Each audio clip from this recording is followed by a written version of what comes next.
India versus Bangladesh, one-off test match, rain, interruptions.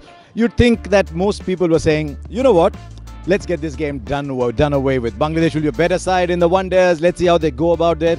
And yet the great thing about our game is you could have a couple of hours and yet you could see something that fills you with interest, with joy. And to me, the highlight of that particular test match with Vijay's batting, with Shikhar Dhawan's batting, a wonderfully composed innings of 98 by Ajinkya Rahane, typical of the man, very selfless, not looking ahead and saying, oh no, let me block a couple, I'll get 100. Now, what does the team want? A declaration, quick, I'm going for it. Rahane plays like that. It's a great quality to have. And yet the most fascinating thing of all was to see two off-spinners bowling. Ashwin's career on the way up. I dare say a very good upswing coming up. Harbhajan's career, tenterhooks, not played for 2 years. He doesn't quite know how it's going to be for him. Is he tense? That was what I wanted to watch. I think Harbhajan came out with sort of decent marks. I'm not an expert on off-spin bowling, but he came out decent marks. But I found Ashwin fascinating. He went through a phase, Ashwin, when I just wonder if he was a bit of a rebel. He's a very powerful, strong personality. He's very optimistic, positive, rates himself. But I just wonder if he went through a phase somewhere where he wanted to be somebody else. He wanted to make a statement. The rebel in him arose. Right here in Bangladesh, he wore a full sleeve shirt, tried to see if he can get more revs, bowling like Sunil Narayan. And then over the last few months, he's gone back to being a classical off-break bowler. What do they talk about? The mistress and the loyal wife. Sanjay Manjrekar loves talking about it. Bishan Bedi does as well. But what it has done is, it has allowed him to go one notch up as a bowler by giving him an excellent stock ball.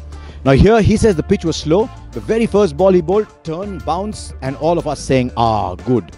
And I just thought he bowled beautifully in there. There's a patience about him. He's bowling much slower. He's tossing the ball. He's turning it from outside off. He's bowling beautifully to right-handers. He's always bowled well to left-handers. And this is something you can look forward to. I suspect the next 24 months, if there's one Indian player I'd really look forward to, among many of course, is Ravichandran Aswin. Apart from his bowling, apart from the fact that he's taking strides as a bowler, his captain wants his batting. His captain wants to play 5 bowlers. 5 bowlers, Ashwin has to bat at 7, maybe 6.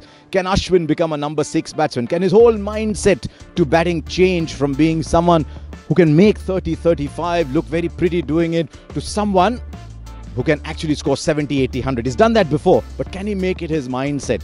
And then can he become that cricketer for India? And he could well become India's most valuable player if he can continue doing both.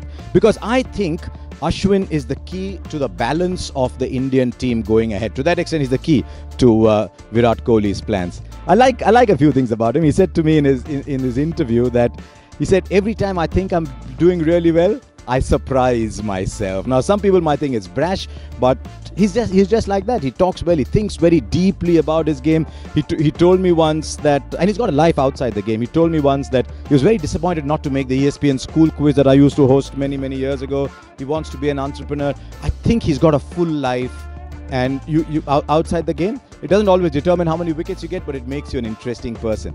So my tip for the next 24 months, if you want to pick a stock that will determine how India go, look at Ravichandran Aswin.